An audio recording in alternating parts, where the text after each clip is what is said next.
Shalom, shalom. J'espère que nous allons bien. Moi, je suis très contente de vous retrouver encore. C'est toujours un plaisir, vraiment un plaisir vraiment de nous retrouver. Ce matin, coup de cœur matinal. C'est vraiment un moment où nous partageons vraiment notre cœur avec comme objectif nous entraîner. Oui, partager des astuces que le Saint-Esprit partage avec nous, bien sûr. Au réveil, qu'est-ce que le Saint-Esprit nous dit au réveil? Alors ce matin, je nous souhaite déjà bienvenue à ces coups de cœur et je nous en supplie, prenez le temps de partager.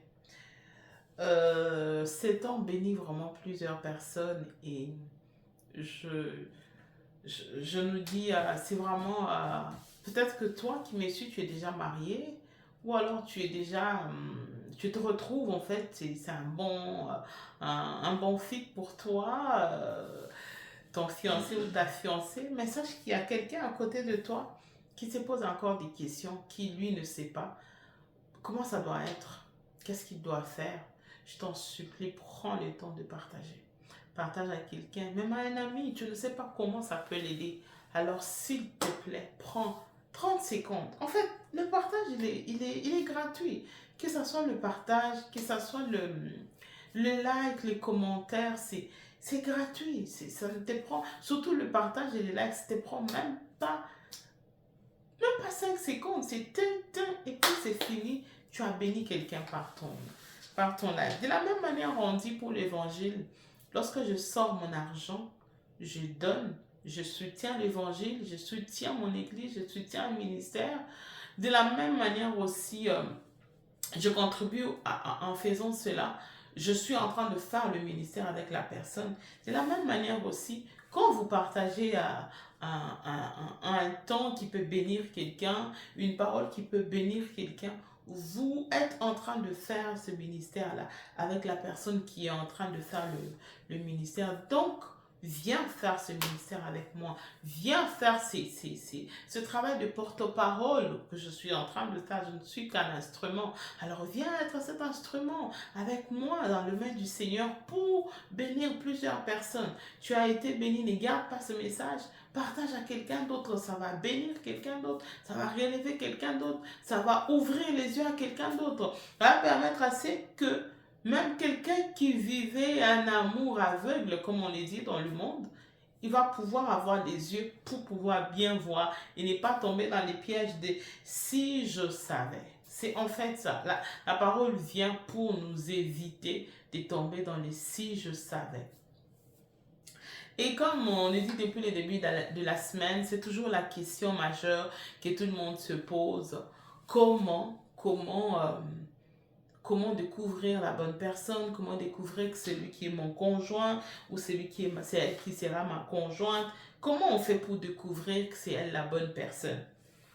Nous avons parlé depuis le début, je parlais des valeurs chrétiennes, partagez les mêmes valeurs chrétiennes, assurez-vous que vous faites un bon match, c'est-à-dire une relation bâtie sur l'amitié, le friendship. C'est tellement important d'être d'abord amis, très très important. Assurez-vous que vous avez les mêmes valeurs, vous entendez bien. Pas des crises, des fiançailles remplies, des crises tout le temps.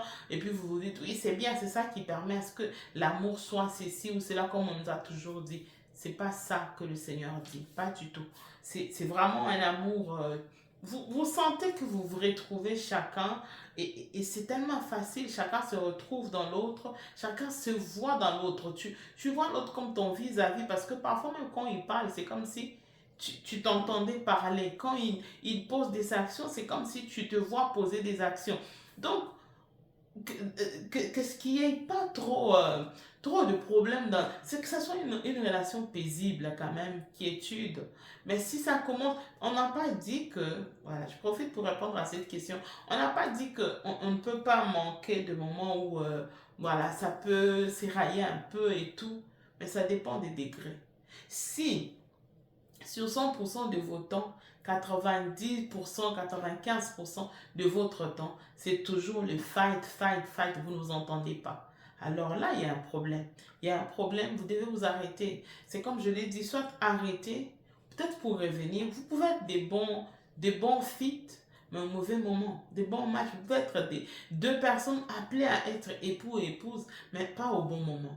Peut-être que le Seigneur a encore besoin de faire le travail avec vous, de vous séparer, et puis vous allez revenir.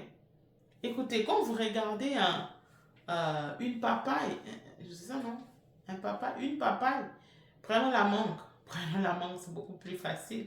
Si vous prenez la mangue qui est encore verte, vous la cueillez, vous la mangez, elle va vous donner comment on appelle ça, je ne sais plus encore, le nom est parti, je ne sais même pas, le nom est vraiment parti. Ça va abîmer vos dents, vous ne saurez plus bien manger parce que euh, vous allez avoir des sensations un peu bizarres où vous n'êtes plus capable de manger. Pourquoi? Parce que la mangue, elle est aigre. Voilà, elle est un peu, elle a trop d'aigreur et c'est trop fort au point où ça abîme vos dents. Vous ne pouvez pas vraiment bien manger. Pourquoi? Parce que vous ne l'avez pas cueillie au moment où elle était mûre. Maintenant, prenez la même mangue, là, ne la cueillez pas. Laissez-la revenir lorsqu'elle sera mûre. C'est toujours la même mangue. Elle ne va plus vous faire cela. Par contre, elle va même être bonne pour la santé. Quand elle est verte, parfois elle donne même le maux de ventre. Vous pouvez avoir des problèmes dans les ventres et tout parce qu'elle n'est pas mûre. Mais la même mangue, lorsqu'elle est mûre, elle cesse d'être un problème. Elle devient une solution à un problème. Elle vous permet d'avoir une bonne digestion, par exemple. Donc, le problème, parfois, peut être aussi les temps. Vous avez commencé la relation peut-être très tôt. Fallait d'abord peut-être attendre un peu. Je parle souvent de mon mari, surtout dans cette semaine. J'ai beaucoup parlé de mon mari. Mais, comme je l'ai dit, mon mari m'a connue, j'avais encore 13 ans. Quand lui, il a vu la petite fille qu'il a appréciée, il ne s'est pas approché de moi. Parce qu'à l'époque, même s'il s'approchait, ça allait être un scandale. Mais ça n'a pas empêché que je sois celle que je suis aujourd'hui, son épouse. Qu'est-ce qu'il a fait? Il a pris du temps. Il s'est dit, je vais d'abord attendre. Il était tellement confiant et sûr que c'était moi qui devais être sa femme. Et je me souviendrai encore, j'avais 16 ans, je partais vers mes 17 ans. On n'était pas encore vraiment fiancés. Je peux dire qu'on était juste amis, mais pas là à quelqu'un en disant, ben, c'est elle ma femme, c'est ma femme. Et j'étais un peu scandalisée, je me disais, mais attendez, quoi il parle? Même si je commençais à voir les intentions chez la personne, mais c'est comme ça qu'il parlait de moi. Mais même alors, il n'y avait rien entre nous. Et je vous dis, à partir de, je peux dire, à compter de ce jour-là où je l'ai entendu parler de moi comme étant, comme quelqu'un qui va devenir sa femme, nous sommes restés encore plus d'une année avant de commencer la relation. Mais si cette relation avait commencé, comme il a posé ses yeux sur moi alors que j'avais 13 ans, je ne pense pas qu'on se serait mariés. Ou même alors, si on s'était mariés, à quel âge? Parce que à l'époque, j'ai 13 ans et on s'est mariés quand j'ai 22 ans. 10 ans d'écart. Donc ça veut dire que il fallait attendre encore un peu que je puisse mûrir un peu. C'était toujours moi. Mais ce n'était pas le bon moment. Donc il fallait attendre le bon moment. Parfois, c'est aussi, il faut attendre le bon moment. Et les bons moments peut être aussi, peut vous demander aussi que vous puissiez d'abord arrêter et puis après vous allez reprendre la relation peut-être plus tard. Ou peut-être vous êtes là, mais la personne qui doit faire le mouvement comme c'est l'homme. Peut-être que vous avez vu que l'homme est là, c'est bon et tout. Mais vous sentez qu'il traîne les pieds. Peut-être que parfois le traînage, je veux dire ça comme ça, le traînage des pieds est peut-être bon pour vous deux. Pour que le moment où il vient, que ça soit vraiment un fruit mûr que vous allez manger sans beaucoup d'aigreur aux dents. Sans qu'il y ait vraiment le mot des dents et tout. Non, ça va vraiment être facile pour chacun. Pourquoi? Parce que c'est le bon moment aussi. Et aujourd'hui, je vais parler en 2-3 minutes sur un autre point important. C'est celui de savoir se dire la vérité à tout prix Oui, le mensonge, éviter le mensonge. Savoir se dire la vérité à tout prix et se respecter, le respect mutuel. Là, j'insiste pour le respect mutuel parce que, surtout quand on commence par l'amitié, parfois quand l'amitié, la relation bascule vers la relation du mariage et tout, on a parfois du mal à faire la différence ou à faire la différenciation entre la relation de conjoint et oui, on reste amis, mais il faut qu'on sache que il faut qu'il y ait le respect. Là, je parle beaucoup plus pour les femmes un peu. Je veux juste une petite parenthèse. Une femme, quand vous êtes déjà dans la relation, vous êtes souvent amis avec le garçon et tout, quelqu'un qui était vraiment ton ami, c'est vraiment un genre, hein? Like my guy, my guy. Vous comprenez un peu? Maintenant, quand la relation bascule, il faut que tu oublies que les gars, il a quitté ton gars est devenu ton mari. Alors, il lui faut du respect. Je vais donner un exemple très banal. Prenons un exemple où vous êtes tellement habitué avec ton mari ou ton fiancé qui doit devenir ton mari, à tel point que généralement, vous vous tapez le main et tout. Ça arrive, hein, ça arrive, il y a des relations comme ça. Il n'y a vraiment pas de problème, c'est vraiment des amis. Et vous vous retrouvez dans une situation où, voilà, ça arrive même, regarde les joues. Et voilà, hein, voilà, c'est vraiment des trucs un peu, voilà. Et quand la relation bascule, la première des choses, il faut savoir que certaines choses doivent tomber. Certaines choses doivent tomber. Alors si vous basculez dans la relation de cheminement, il n'y a pas de changement. C'est-à-dire, on n'a pas, comment je vais dire, la relation n'a pas allé dans une autre dimension de respect qui tend à considérer que cette personne va devenir mon futur époux, ma future épouse, alors c'est pas bon. C'est que vous êtes juste appelés à rester amis, c'est tout. Parce que dans le mariage, il faut le respect. Oui, il faut le respect et la considération. Même si mon mari est mon ami, mon meilleur ami, mon meilleur ami, voilà tout ce que vous pouvez dire, il reste les boss de la maison, il reste le chef de la maison. Il y a toujours la part des choses qu'il faut faire. Il faut savoir faire la part des choses. Il est mon ami, oui. On blague, oui. Tout. Mais il faut qu'on sente qu'il y a toujours le respect. Mes enfants savent, on blague beaucoup. Leur papa, c'est vraiment quelqu'un qui nous fait rire et tout. Et même moi-même, avec lui, on blague à tout moment. À tout moment. En tout cas, c'est vraiment, on rit, on se frappe les mains et tout. Mais je vous dis, quand il faut le respect, il en a. Je n'oublie pas que c'est lui le boss. Je n'oublie pas qu'il est mon chef. Je dois lui donner sa place. S'il n'y a pas cette notion-là dans les fiançailles, alors sachez qu'il n'y en aura pas dans le mariage. Sinon, vous risquez d'avoir une relation, vous allez commencer à vous frustrer. Non, tu continues à me traiter comme si j'étais ton ami. Non, il faut savoir mettre la part de choses, faire la part des choses. On était amis, oui, mais la relation, quand elle change, il faut que ça change aussi. Les traitements, les choses, vous devez vous conditionner. Comme j'étais en train de dire, le respect est très important. Vous êtes fiancé, mais votre fiancé ne vous respecte pas. Vous ne sentez pas le respect, même devant ses amis, il n'y a aucune considération. Je prends un exemple aussi simple. Vous êtes fiancé, vous rencontrez des amis de votre conjoint ou futur conjoint ou conjointe, et elle vous dit attendez, ou il vous dit attendez, vous restez de côté, elle s'éloigne ou il s'éloigne, il parle avec ses amis. Et il n'y a aucune présentation de qui est-ce que vous êtes et tout. Ça reste comme ça et puis vous partez. Non. Tout à l'instant même, il faut en parler. Pourquoi tu ne m'as pas présenté? Je suis censée faire partie de la conversation que vous avez eue avec vos amis. Je ne peux pas être écartée.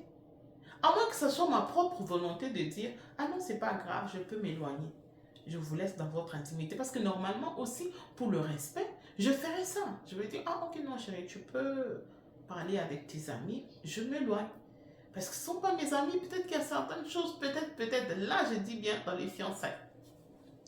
Mais si la personne n'est pas prêt à vous présenter partout où il passe, il y a un problème. Il y a vraiment un problème. Moi, je ne suis même pas dans les affaires des réseaux sociaux. Est-ce qu'il vous met dans les réseaux sociaux? Ben non, je parle juste du respect et considération. Vous êtes assis, même dans les milieux familiaux. Il n'est pas prêt à faire voir à tout le monde que j'aime celle-ci ou j'aime celui-ci. Il y a un problème. Il y a vraiment un problème. Alors, si dans les fiançailles, vous n'en finissez pas, sachez que la chose va vous suivre. Comme je vous ai dit, tout ce qu'on vit dans les fiançailles, dans le mariage, ça va être amplifié.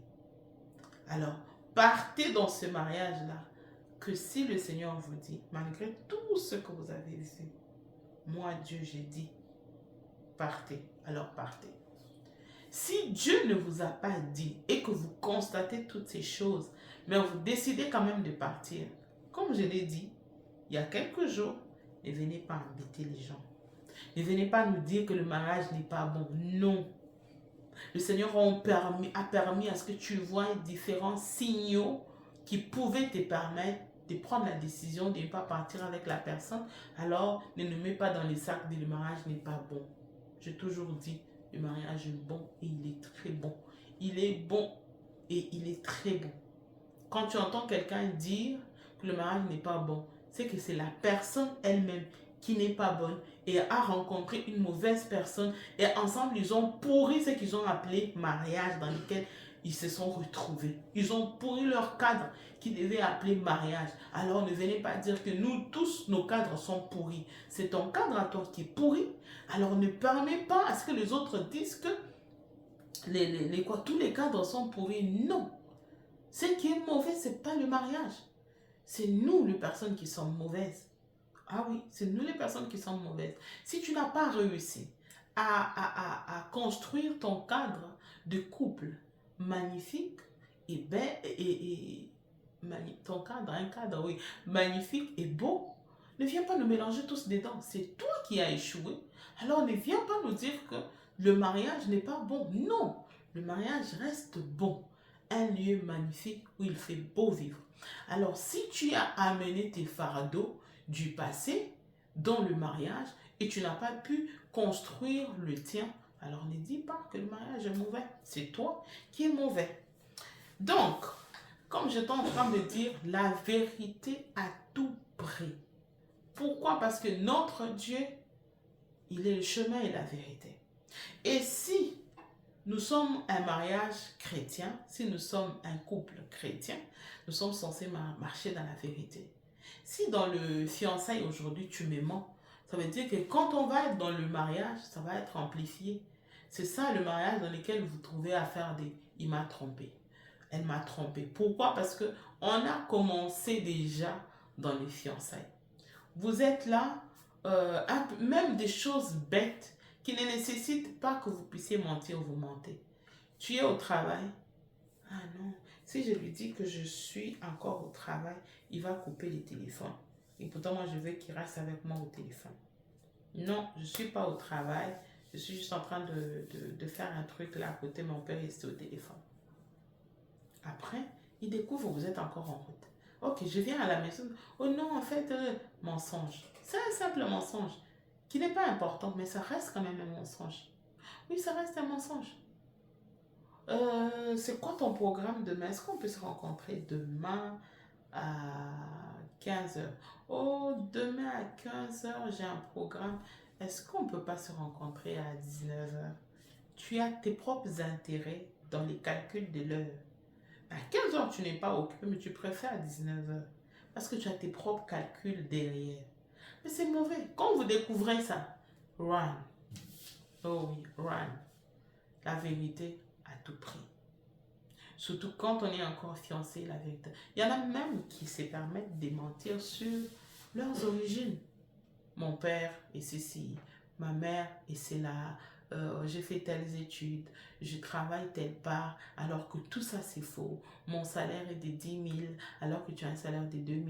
Donc tout ça pour impressionner l'autre, comme ça elle va arriver à t'accepter. Et quand elle va t'accepter sur base de mensonges, oui, il va t'accepter sur base de mensonges, où est-ce que vous irez?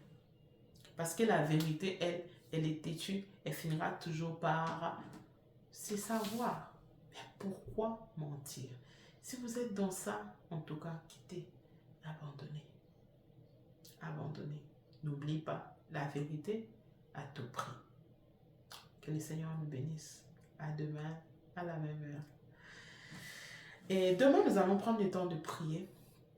Oui, on va prendre le temps de prier un peu demain, pendant même 15-20 minutes. Maximum 15 minutes, on aura vraiment le temps de prier un peu. Comme ça, on va vous soutenir. Si vous avez un sujet de prière lié à tout ce qu'on a parlé depuis le début de la semaine, n'hésitez pas, envoyez-nous. Nous allons prier avec vous. Si vous voulez aussi qu'on puisse prier particulièrement pour vous en citant vos noms, n'hésitez pas, envoyez-nous. Nous sommes disponibles. Et que Dieu vous bénisse et à la prochaine. Seigneur, bénis la personne qui vient de suivre ce live. Bénis quiconque a pris le temps de partager. Bénis tous ceux qui ont pris le temps de liker. Que leur vie, Seigneur, se mette en ordre dans le domaine des relations, cheminement, fiançailles, pourquoi pas dans leur futur mariage. Dans le nom de Jésus, Amen. Que le Seigneur nous bénisse.